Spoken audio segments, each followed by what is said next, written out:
ఆనాడు చదువుతో సంబంధం లేని దొరల గడీలలో వాళ్ళ పాదాల కిందతో నలిగిపోతున్న సందర్భంగా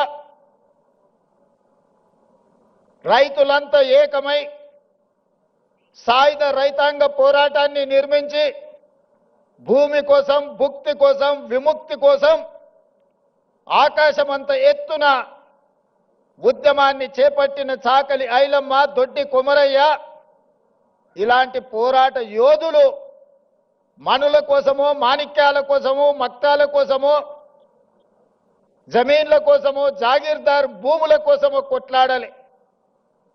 వాళ్ళ మీద ఆధిపత్యం చెలాయిస్తున్న దొరల గడీల మీద పిరంగులై పేలి గడీలను నేలమట్టం చేసి మనకు ఒక స్వతంత్రాన్ని సిద్ధింపజేసిండ్రు.